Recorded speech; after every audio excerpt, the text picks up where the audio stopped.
तो जैसे इस वीक का जो हमारा टॉपिक है कि साजन सजनी का संबंध क्या है कि जैसे शिव बाबा से हम बाकी संबंध तो निभा सकते हैं और निभाते भी हैं।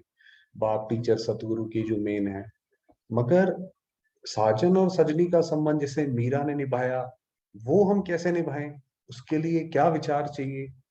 तो वो आज पूरे सत्र में बात करेंगे। और बाबा ने भी विशेष जो है उल्हानों के ऊपर बात करी है। उल्हाने क्या होते हैं कि जैसे हम ये बोलते हैं कि बाबा आपने ये वाला तो किया ही नहीं, मेरे को ये वाली चीज तो अच्छी मिली ही नहीं। तो ये जैसे उल्हाना हो गया, है ना, ताना। थोड़ी उल्हाना एक थोड़ा नीचे शब्द है, साधारण शब्द है, थोड़ा डार्क शब्द बोला जाए तो ताना। तो जैसे उल्हाना जो देते हैं, तो उसके लिए बाबा आज उनका आंसर दे रहे हैं। तो हम जैसे बाबा से बात करते हैं कि बाबा ये वाली चीज नहीं मिली, वो वाली चीज, उसके लिए बाबा आज सारा आंसर दे रहे हैं। तो आज बाप दादा हर एक क्यू वाले को रिस्पांस दे रहे हैं। क्यू माना जो ये लाइन लगी रहती है ना, तो जैसे जो जो बच्चे जिनके प्रश्न है वो जैसे लाइनों में लगे हुए हैं कि हमारा कब आंसर आएगा, हमें क्या कब चीज मिलेगी, तो क्यू का आंसर कर रहे हैं। भिन्न भिन्न प्रकार की अर्जी डालती हो कि ये कर दो वह कर दो। बाबा के सामने अर्जी डालते हैं ना कि बाबा ये कर दो ऐसा कर दो, ऐसी अर्जी डालते हो तो ये याद नहीं आता कि बाप दादा बच्चों को स्वयं से भी ज्यादा हर कार्य में आगे रखता है। तो जैसे हमें बाबा कहता है ये बात आप भूल जाते हो कि आप बाबा से कोई चीज क्यों मांगते हो। बाबा ने तो बोला है कि बच्चे आप इतने रॉयल बनो कि बाबा से भी कोई मांगने की जरूरत नहीं है। बाबा तो बुद्धिमानों की बुद्धि है, क्या उसका हमसे प्यार कम है कि जो वो भूल जाता है कि हमें क्या चीज नहीं चाहिए। तो बाबा कहता है जब ये डालते हो तब ये याद नहीं आता है कि बाप दादा बच्चों को स्वयं से भी ज्यादा हर कार्य में आगे रखता है। जब सर्व शक्तियां अर्थात पावर्स बच्चों को दे दी हैं, तो ऐसे बालक सो मालिक अर्जी क्यों डालते हैं, अर्जी क्या डालते हैं। बाबा कह रहा है जब बाबा ने सब दे दिया ऑलरेडी, तो फिर किस चीज की अर्जी डालते हो। जैसे बाप कोई की भी बुद्धि का ताला खोल सकता है व संस्कार को बदल सकता है, तो क्या आप लोग नहीं कर सकते हो। ये ज्यादातर माताएं जो होती हैं वो ये बात बोलती हैं कि बाबा हमारे पति का, बच्चों का, उनकी बुद्धि का ताला खोल दो। बुद्धि का ताला खोल दो माना कि वो भी भगवान को पहचाने, अपना भाग्य लें। तो बाबा कह रहे हैं जैसे बाबा खोल सकता है तो आप नहीं खोल सकते हो। बजाय बाबा को कहने की अपनी अवस्था वैसी बनाओ कि हम खुद खोल सकें, कि ये थोड़े कि बाबा के पास पहुंच जाए। आप लोगों की बुद्धि का ताला खुला है, इसमें तो ना नहीं कहेंगे ना। बाप दादा ने हर एक को बुद्धि का ताला खोलकर अनुभवी बनाया है ना। ये बाबा ने ये बड़ी गहरी बात बोली बाबा ने कि हम में से जितने भी भाई बहन हैं उन सबको बाबा ने अपने अपने हिसाब से अनुभव करा रखा है। ऐसा कोई भी आत्मा नहीं होगी जिसकी बाबा के प्रति लगन हो और उसको अनुभव ना हुआ हो, ऐसा नहीं होता है। जैसे आप लोगों का बाप ने खोला, अनुभव कराया, तो अनुभव की हुई बात क्या स्वयं नहीं कर सकते हो। जैसे आप लोगों का खुला, वैसे ही दूसरों का खोलो। भाई ये मेहनत तो हम करें ना, भाई किसी का हमने किसी को ज्ञान में चलाना है, तो या तो वो ज्ञान सुना के चलेगा, और अगर नहीं चलेगा तो फिर वो प्रैक्टिकल जीवन देख के चलेगा। तो हम प्रैक्टिकली जीवन वैसा बनाए ना। दूसरों का ताला खोलना मुश्किल है क्या, ताले की चाबी कौन सी है, वह चाबी बाप ने आपको नहीं दी है क्या। जब से बाप के बच्चे बने हो, तो बाप का सो आपका नहीं है क्या। ये देखिए बाबा ने कहा कि जो बाप का है वही हमारा है। जैसे बच्चे होते हैं, तो माँ बाप का जो भी होता है वो सब बच्चों के लिए तो करते हैं, या तो उसके भविष्य के लिए करते हैं या उसके प्रेजेंट के लिए करते हैं।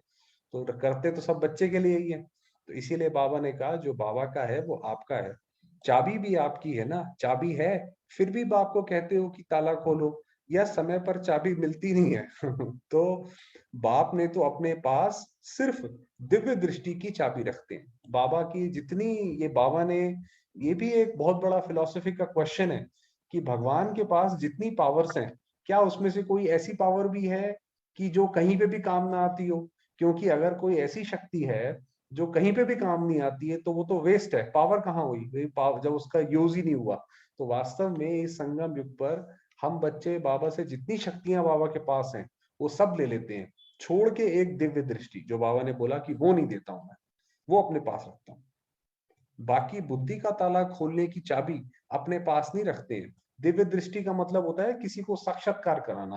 तो बाबा कहता है क्योंकि मुझे भक्तों को साक्षात्कार कराना होता है। जैसे मान लीजिए कोई बहुत गहरा भक्त है ना, बहुत जिसने भक्ति बहुत मन से करी है, तो उसको साक्षात्कार कराना।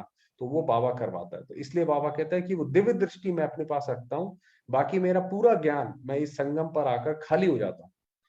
बुद्धि का ताला खोलने की चाबी कौन सी है? सर्व शक्तियां, यही चाबी है कि हम आत्मा में शक्तियां धारण करें, ना कि बाबा के पास पहुंच जाए। ये तो सबके पास है ना।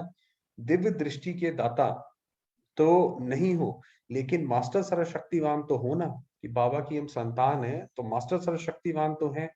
जब सर्व शक्तियों की चाबी बाप द्वारा प्राप्त हो चुकी है, फिर भी अर्जी क्यों डालते हो? अब ये अगली बात देखिए, बाप को सर्वेंट बनाया है, इसलिए ऑर्डर देते हो कि ये करो वो करो। देखिए बाबा कैसे, जैसे बच्चों को रिझाने के लिए, तो बाबा कहता है कि क्या बाबा को सर्वेंट बनाया है? क्योंकि बाबा कहता है कई बारी कि मैं तो बच्चे आपका ओबीडिएंट सर्वेंट हूँ। तो बाबा कह रहे हैं क्या इसीलिए कहते हो कि ये करो वह करो? वान प्रस्थ तक पहुंचने वाले भी अभी तक छोटे हैं। बाबा ने कहा आप पहुंच गए हो सृष्टि के हिसाब से वानप्रस्थ अवस्था में, सारे सृष्टि के जैसे पूर्वज हो, और बातें ऐसे छोटे छोटे करते हो। तो अभी तो समय है अपनी रचना रचने का, प्रजा और भक्त माला बनाने का। तो ये तो सेवा करने का समय है कि जितनी हम आत्माओं की सेवा कर सकें, अपना भाग्य बना सकें। रचयिता कहे कि मैं छोटा हूं तो रचना कैसे रचेंगे? इसलिए ये भिन्न भिन्न प्रकार की अर्जी बाप को डालते हो। पहले चाबी को प्राप्त करो तो अर्जी स्वतः ही पूरी करे। तो पहले अगर चाबी, वो जैसे बताया कि अगर वो हमारी अवस्था वैसी बन गई, अवस्था जमाने में मेहनत करे ना कि बाबा के पास पहुंच जाए। भाई डॉक्टर क्या करेगा? डॉक्टर ने बता दिया ये दवाई खाओ और ठीक हो जाओ। अब उसमें बाकी कोई क्या करेगा? दूसरी बात, बाप को उलाहना देते हो, उलाहना की भी क्यू है ना, मतलब लाइन है ना, क्यू। किसी प्रकार का उलाहना कौन देता है?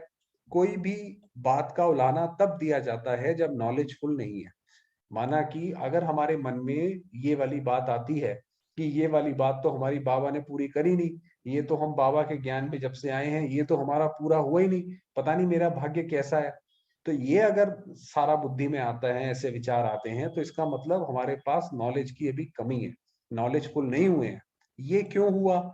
ऐसा नहीं होना चाहिए था। पीछे क्यों आए? साकार में क्यों नहीं मिले? ये सब उलाहने हैं ना, कि भाई बाबा आपने पहले क्यों नहीं बुलाया, ब्रह्मा बाबा को हमने देखा ही नहीं। तो ये तो सब उलाहने हैं ना, बाबा कहता है। तो इसका मतलब नॉलेजफुल नहीं हो। अगर मास्टर नॉलेजफुल की स्टेज पर स्थित हो जाओ, त्रिकालदर्शी की स्थिति में स्थित हो जाओ, तो कोई उलाहना देंगे? तो वही बताया कि अगर अगर हम पूरा का पूरा ये चक्र समझ जाएं, तो उसके बाद कोई फिर हमारे कोई सवाल जवाब नहीं रहेंगे। वास्तव में जब आत्मा परम धाम जाएगी, जब अपनी शांति की स्थिति को प्राप्त करेगी, वो तभी प्राप्त करेगी जब वो पूरा ड्रामा देख लेगी, अपना जो उसका पार्ट है वो देख लेगी। फिर उसके मन में शांति आएगी कि मेरा पार्ट जो है बहुत अच्छा है, मेरे लिए बहुत अच्छा है। तब वो उससे शांति से संपन्न होकर तब वो जाके परम धाम में बैठेगी। तो इसीलिए ये उल्हाना कभी भी ना दे कि मेरा पार्ट खराब है, मेरा पार्ट विशेष है और उसको विशेष करके बजाएं। त्रिकालदर्शी की स्थिति में, त्रिकालदर्शी माना तीनों काल, तो कोई उल्हाना देंगे? क्या उल्हानों से साकार तन के मिलने की प्राप्ति हो सकेगी? अब ये बाबा ने बोला कि कोई भी विचार करो तो ये विचार देखो, वो संकल्प देखो कि वो संकल्प से कुछ अच्छा निकल के आएगा। चलो आपने बाबा को उल्हाना दे दिया, अब ऐसा तो है नहीं वापस जाएंगे ब्रह्मा बाबा के तन में मिल लेंगे, ऐसा तो नहीं होता। जब बीत चुका हुआ पार्ट फिर से रिपीट होगा क्या? वह तो फिर 5000 वर्ष बाद रिपीट होगा। तो नॉलेजफुल की सेट स्टेज पर स्थित होने वाला कभी भी किसी प्रकार का उल्हाना नहीं देगा। तो ये बाबा ने बहुत बड़ी बात बताई कि अगर हमें किसी चीज से नाराजगी है, किसी चीज में हमारा मन दुखता है, किसी कोई या हमें उल्हाना हम भगवान को भी देते हैं, तो इसका मतलब हमारे अंदर अभी नॉलेज की कमी है। इसका मतलब हमने अपना भी पार्ट पूरी तरीके से समझा भी नहीं है, और शिव बाबा को भी पूरी तरह से नहीं समझा है कि वो बुद्धिमानों की बुद्धि का क्या अर्थ है। उलाहना अर्थात नॉलेज की कमी, और लाइट और माइट की कमी। कि वही बताया कि या तो नॉलेज की कमी है, या फिर नॉलेज होते हुए भी शक्ति नहीं है जो उसको धारण कर सके, तो लाइट माइट बताया। तो तीसरी बात, कंप्लेंट्स करते हो, वह भी लंबी क्यों है ना। भिन्न भिन्न प्रकार की कंप्लेंट्स करते रहते हो, योग नहीं लगता है, व्यर्थ संकल्प बहुत आते हैं, या फलानी शक्ति धारण नहीं कर सकते हैं। इन कंप्लेंट्स का कारण क्या है? व्यर्थ संकल्प। मुख्य कंप्लेंट मेजॉरिटी की ये दिखाई देती है। दूसरी मुख्य कंप्लेंट है वृत्ति और दृष्टि चंचल होती है। तो बाबा ने कहा ये दो हैं। एक तो व्यर्थ संकल्प आते हैं, भाई कहीं पे भी हम गए, जो विचार हमारे काम का है नहीं, जिस विचार से हमें कोई फायदा मिलेगा नहीं, वो तो व्यर्थ कर दिया हमने, उसमें शक्ति भी व्यर्थ कर दी।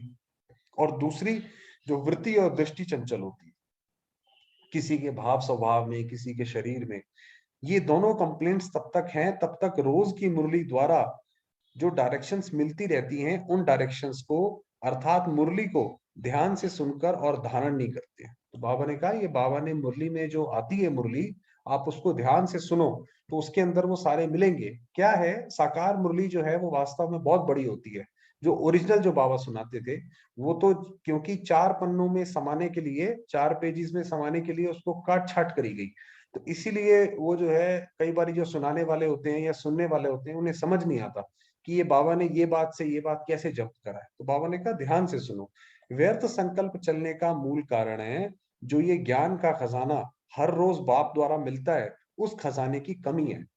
अगर हमें ये नहीं, अगर हमारे व्यर्थ संकल्प चलते हैं, तो वास्तव में हमने, हमारे अंदर ये कमी है कि या तो हमने ये नहीं जाना कि भारत की महिमा कितनी बड़ी है, कि भारत कितना महान देश था, महानता की डेफिनेशन क्या है, महान भी कितना महान। उसी तरीके से शिव बाबा भी अगर सर्वशक्तिवान है, तो सर्वशक्तिवान का क्या अर्थ है? अगर वो त्रिकालदर्शी है, तो कैसे वो तीनों कालों को जानता है? अगर सारा समय ज्ञान रत्नों से खेलने में व ज्ञान खजाने को देखने में, सिमरण करने में बुद्धि को बिजी रखो, तो क्या व्यर्थ संकल्प आ सकते हैं? तो ये बताया। आप अगर इंडिया की महिमा, अगर आप फॉरेन ऑथर्स जो 1850 से पुरानी बुक्स हैं, जो हमने वेबसाइट पे डाली हुई है, अगर आप देखेंगे तो आपके रोंगटे खड़े हो जाएंगे कि भारत के बारे में कलयुग के शुरुआत में लोग क्या बोलते थे। तो आप, सतयुग त्रेता युग तो बहुत दूर की बात है, उसके लिए तो दुनिया वाले सोच भी नहीं पाते। मगर आप अगर देखेंगे कोलंबस ने क्या लिखा, और जो अंग्रेज कही रहे हैं मैक्स मुलर, उन्होंने क्या लिखा, तो बहुत आपको लगेगा कि ये बाबा ने क्या स्थापन किया। पहले अपने आप से पूछो कि क्या मेरी बुद्धि सारा दिन ज्ञान के सिमरण में व विश्व कल्याण के प्लान्स बनाने में बिजी रहती है? तो इसी 2 चीजों में बिजी रहनी चाहिए कि भाई, या तो हम विश्व का कल्याण कैसे करें, और या फिर ज्ञान। जैसे लौकिक रीति में कोई कार्य में बुद्धि बिजी रहती है, तो दूसरे संकल्प व दूसरी बातें नहीं आती हैं, क्योंकि बुद्धि बिजी है। आप लोगों को भी जिम्मेवारी व बाप द्वारा जो कार्य मिला है वह कितना बड़ा है, और अब तक भी कार्य कितना रहा हुआ है। ये तो हमारा भाग्य है कि ये भाग्य, ये कार्य भी रहा हुआ है, वरना बाबा तो कभी भी पूरा कर सकता था। तो हम इसके अंदर जितना, जो अपनी हमारी जिसको कहते हैं एड़ी चोटी का जोर लगाकर जितना पूरा कर सकते हैं, जितना उसके अंदर भागीदार बन सकते हैं, वो बने। अभी विश्व की टोटल आत्माओं के हिसाब से 5 पांडव निकले हो। देखिए बाबा जैसे बहुत ऊपर से कोई चीज बताते हैं कि आप विश्व के हिसाब से तो 5 पांडव हो। इतना रहा हुआ कार्य, और साथ साथ अपने विकर्मों को भस्म करने का कार्य है। कितने जन्मों के बोझ को भस्म करना है? 63 जन्मों के पाप कर्म को, के खाते को भस्म करना है। 63 जन्मों में आप सोचिए, एक एक जन्म में, एक एक हर एक सेकंड में हमने क्या क्या विकर्म नहीं किए होंगे, तो उसको हमने सारा पूरा करना है। वरना वो शरीर पर आएगा, मानसिक रूप से आएगा, बाहर की परिस्थितियों से आएगा, तो उसको पूरा करना जरूरी है। साथ साथ ज्ञान के खजाने को सिमरण करते हो, तो क्या समय बच सकता है या कम पड़ेगा? 3 बातें सुनाई। एक तो ज्ञान के खजाने को सिमरण करने का कार्य, जैसे ज्ञान के खजाने, जैसे बाबा ने बताया कि आप ये सोचिए कि ज्ञान, जैसे ये भारत जो है इतना महान था, और नीचे गिरते गिरते गिरते गिरते यहाँ तक कैसे आ गया? भाई, क्या वास्तव में माया दुश्मन है, या जो जिसने हम पर आक्रमण करा वो भारत के दुश्मन है? बहुत बड़ा सवाल है। तो ऐसे ही ये ज्ञान को सिमरण करें, जो बाबा ने बताया। दूसरा, विकर्म भस्म करने का कार्य, जो समय मिले उससे विकर्म भस्म करने का मतलब है कि हर एक संकल्प से अपने आप को मेंटली और फिजिकली हेल्दी बनाना। और तीसरा, विश्व कल्याण का कार्य। ये तीनों ही विशेष और बेहद के कार्य हैं। इतना बुद्धि का काम होते हुए भी बुद्धि फ्री कैसे रहती है? फुर्सत कैसे मिलती है आप लोगों को? विश्व के कल्याण का कार्य समाप्त कर लिया है क्या? बाबा जैसे टीचर के रूप में पूछ रहा है कि भाई, सारा काम खत्म हो गया क्या, जो ये तुम खाली बैठे हो? विक्रम भस्म कर लिए हैं क्या? इतनी कारोबार चलाने वाले व इतने बड़े कार्य के निमित्त बनी हुई आत्माएं फ्री रहें, तो उसको क्या कहा जाए? अपने कार्य की नॉलेज नहीं है, वह स्वयं को चलाने की नॉलेज नहीं है, वह अपनी दिनचर्या को सेट करने की नॉलेज नहीं है। तो इसका मतलब ये नॉलेज नहीं है। आजकल कौरव गवर्नमेंट के छोटे छोटे क्लर्क भी टाइम टेबल सेट कर सकते हैं। आप देखिए, जितने भी चाहे ऑफिस में सारे होते हैं, चाहे बड़े बड़े जो ये सरकारी पदाधिकारी होते हैं, उनका भी पूरा टाइम टेबल सेट होता है। ऐसा नहीं है कभी भी कोई आया, कभी भी कुछ भी बात कर ली, कुछ भी कर लिया, ऐसा नहीं। तो क्या आप मास्टर नॉलेजफुल, मास्टर सर्वशक्तिमान अपना टाइम टेबल सेट नहीं कर सकते हो? क्योंकि आप स्वयं को अपनी सीट पर सेट नहीं करते हो, इसलिए अपसेट होते हो। अपने आप को हम वो सेट नहीं करते हैं, इसीलिए जो है बार बार हमें माया डिस्टर्ब करती है। अब एक बारी वो पढ़ते हैं जो साजन सजनी की बात है।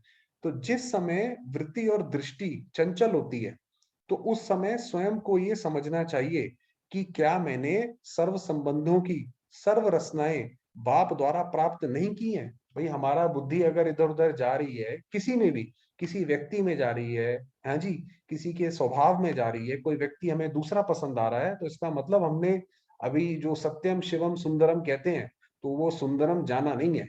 बस वो या तो ऊपर ऊपर से बस हमें पता है, कोई रस रह गया है क्या, कि जिस कारण दृष्टि और वृत्ति चंचल होती है। जिस संबंध से भी वृत्ति और दृष्टि चंचल होती है, उसी संबंध की रचना यदि बाप से लेने का अनुभव करो, तो क्या दूसरी तरफ दृष्टि जाएगी? ये जो बाबा ने बोला, ये जो श्री कृष्ण को दिखाते हैं कि वो गोप गोपियों के साथ था, तो वो क्या साजन सजनी का ही तो संबंध है वो। तो बाबा कहते हैं आप बाबा को भी अगर उसी रचना से याद करो, ये गहरी बात है कि हम आत्मा में कोई जेंडर तो होता नहीं है, तो आप कैसे उससे रचना का संबंध लेंगे? ये व्यक्ति विशेष अनुभव की बात है, हर एक का अपना अनुभव होता है उसमें। तो समझो कोई मेल की फीमेल की तरफ दृष्टि जाती है, या फीमेल की मेल की तरफ जाती है, तो क्या बाप सर्व रूप धारण नहीं कर सकता है? अगर हमारी बुद्धि किसी भी संबंध में जाएगी, तो इसका मतलब वो उतना कमी रह जाएगी। तो बाबा ने कहा ऐसा नहीं है, वो हो सकता है। साजन व सजनी के रूप में भी बाप से सजनी बन व साजन बनकर अतीन्द्रिय सुख का जो रस सदा सदा काल स्मृति में और समर्थी में लाने वाला है, वह अनुभव नहीं कर सकते हो? कि जैसे साजन सजनी का आपको पता है कि जब इसके अंदर होते हैं तो कोई चीज दिखाई नहीं पड़ती है, तो ऐसा बाबा से हमें लगता है अनुभव, या हम ऐसा अनुभव कर सकते हैं कि जिसके अंदर हमें सिर्फ बाबा ही बाबा दिखाई पड़े हर जगह से, कि बाबा देखो कितना स्नेह करता है। तो स्नेह का भी तो सागर है ना वो। कैसे? तो बाप से सर्व संबंधों के रस व स्नेह का अनुभव ना होने के कारण देहधारी में वृत्ति और दृष्टि चंचल होती है। तो बाबा ने कहा अगर हमारी बुद्धि जाती है, तो ये मत सोचो कि अरे ये तो बहुत गलत हो गया, ये तो बहुत अजीब सा हो गया, मैं इतने साल से ज्ञान में चल रहा हूँ, चल रही हूँ, और मेरी तो बुद्धि अभी तक स्थिर नहीं हुई है। इस सोल्यूशन के ऊपर ध्यान लगाएं कि बाबा से इसका मतलब अभी अनुभव हमें पूरा नहीं हुआ है। ऐसे समय में बाप को धर्मराज के रूप में सामने लाना चाहिए। बाबा बता रहे हैं कि कैसे, अगर कोई दृष्टि वृत्ति चंचल हो, तो कैसे अपने आप को वापस लाओ। बाप को धर्मराज के रूप में सामने लाना चाहिए, और स्वयं को एक रौरव नरकवासी व विष्ठा का कीड़ा समझना चाहिए। कि बाबा जो है, जैसे वो दिखाया अर्जुन को, जब उसका साक्षात्कार हुआ, तो अर्जुन ने बोला प्रभु बस करो, अब मैं देख नहीं सकता। तो जैसे अब शिव बाबा जो है एकदम धर्मराज के रूप में खड़ा है, और मैं कहा विष्ठा का कीड़ा। तो जब ऐसी बुद्धि चंचल हो, और सामने देखो कि कहा मास्टर सर्वशक्तिमान और कहा मैं इस समय क्या बन गया हूं, रौरव नरकवासी, विष्ठा का कीड़ा, ऐसे स्वयं का रूप सामने लाओ। कि जैसे अपने आप को ही, जैसे भाई ये मैं काम ये कैसे कर सकता हूँ, ये मेरी दृष्टि वृत्ति कैसे चंचल हो सकती है, और तुलना करो कि कल क्या था और अब क्या हूं। ये है ज्ञान की शक्ति, कि अपने आप को हम पूरा देख सके कि भाई ये कितना निकृष्ट काम है, और जो है हमें कैसा बनना है। तख्त नशीन से क्या बन गया हूं, तख्त ताज को छोड़ क्या ले रहा हूं, गंदगी। तो उस समय क्या बन गए? गंदगी को देखने वाला व धारण करने वाला कौन हुआ? गंदा काम करने वाले को क्या कहते हैं? बिल्कुल जिम्मेवार आत्मा से जमादार बन जाते हैं। तो बाबा देखिए, जब उसके बारे में जब एक डिफरेंस एक ड्रॉ करना है, उसमें फिर बाबा कोई वो नहीं छोड़ता कि भाई अपने आप को बिल्कुल ऐसे ही समझना चाहिए कि हम कहाँ धर्मराज बाबा, और कहाँ हम जो है कैसा काम कर रहे हैं। तो क्या ऐसे को बाप दादा टच कर सकता है, स्नेह दृष्टि दे सकता है? बाबा कैसे कह रहा है कि क्या उसको बाबा टच कर सकता है, हाथ लगा सकता है, अर्जी मान सकता है, कंप्लेंट व उलाहना सुन सकता है? इतने नॉलेजफुल होने के बाद भी वृत्ति और दृष्टि चंचल हो, तो उसे भक्त आत्मा से भी गिरी हुई आत्मा कहेंगे। बाबा कहते हैं कि ऐसी अगर चंचल होती है, तो बाबा कहता है वो भक्त आत्मा से भी नीचे गिरी हुई है। भक्त भी किसी युक्ति से अपनी वृत्ति को स्थिर करते हैं। आपको पता है सूरदास का जो था, वो जब एक बारी बैठा हुआ था तो उसकी नजर जो है किसी स्त्री पे गई। तो वो स्त्री ने आकर समझा कि बाबा जी शायद मुझे बुलाना चाहते हैं। तो वो आई, उसने बोला कि भाई बताइए बाबा जी क्या आदेश है। तो उसको इतना अपने अंदर जैसे गिल्टी महसूस हुई कि मैं कैसी दृष्टि से देख रहा था। तो अभी उसने बोला कि ये जो ये सरिये रखे हैं, इनसे आप मेरी आंखें फोड़ दो। तो ऐसे तो बाबा ने कहा वो भी अपनी वृत्ति को स्थिर करते हैं। तो मास्टर नॉलेजफुल भक्त आत्मा से भी नीचे गिर जाते हैं। तो क्या ऐसी आत्मा की कोई प्रजा बनेगी? जमादार की कोई प्रजा बनेगी या वह स्वयं प्रजा बनेगी?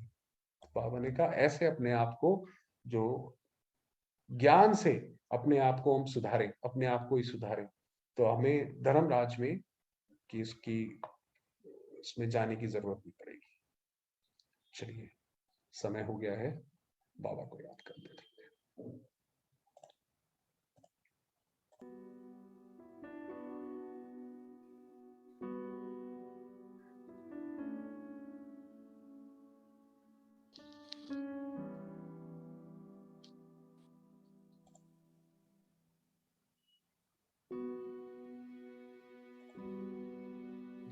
स्वयं को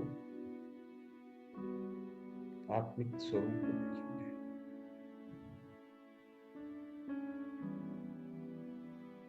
मैं आत्मा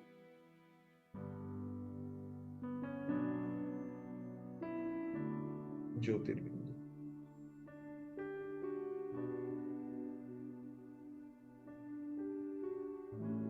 पवित्रता की किरणें चारों ओर फैला हुई।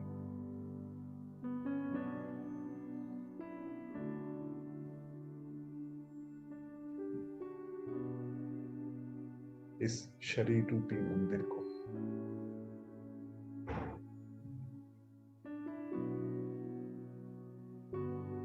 सारे घर को स्वच्छ कर रही,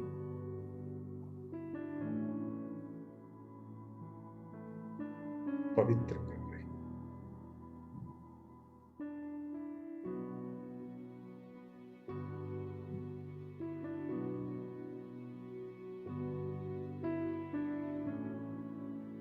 निराकार ज्योतिर्बिंदु,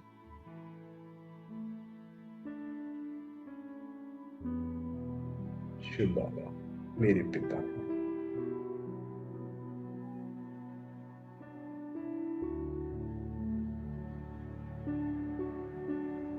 टीचर सतगुरु,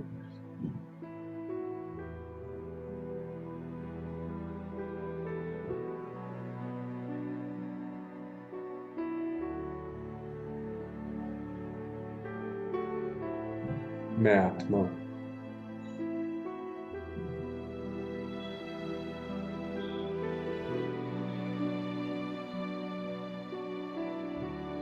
एक शिव साजन की सजनी।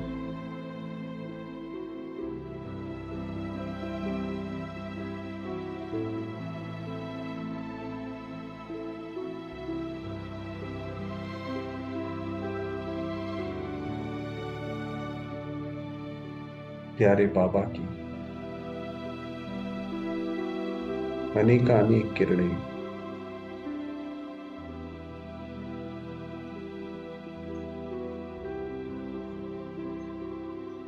उनका स्नेह,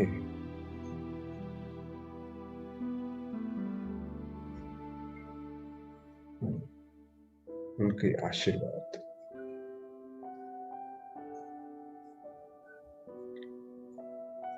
मुझे आत्मा पर बरस रहे।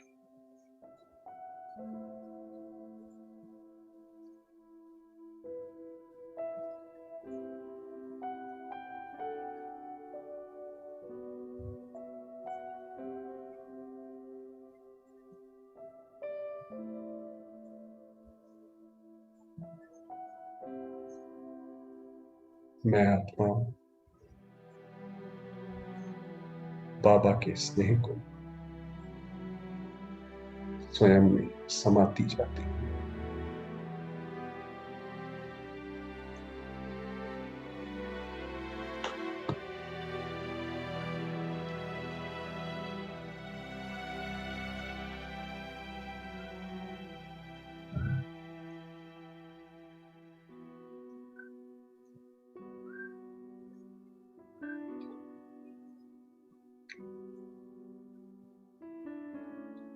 मैं आत्मा परमात्मा स्नेह से भरपूर हूँ।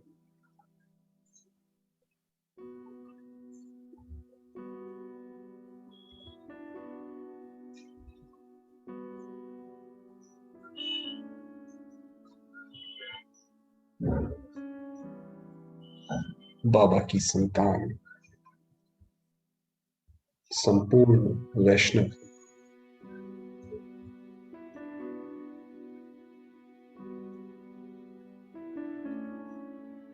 विष्णुवंशी।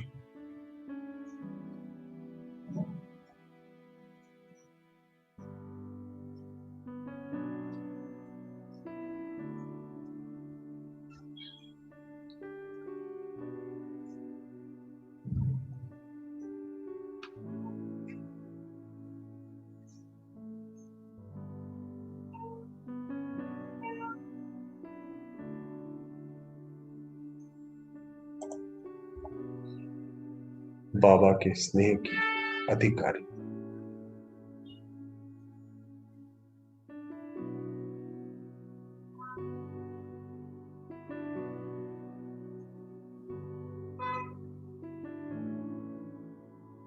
ओम शांति।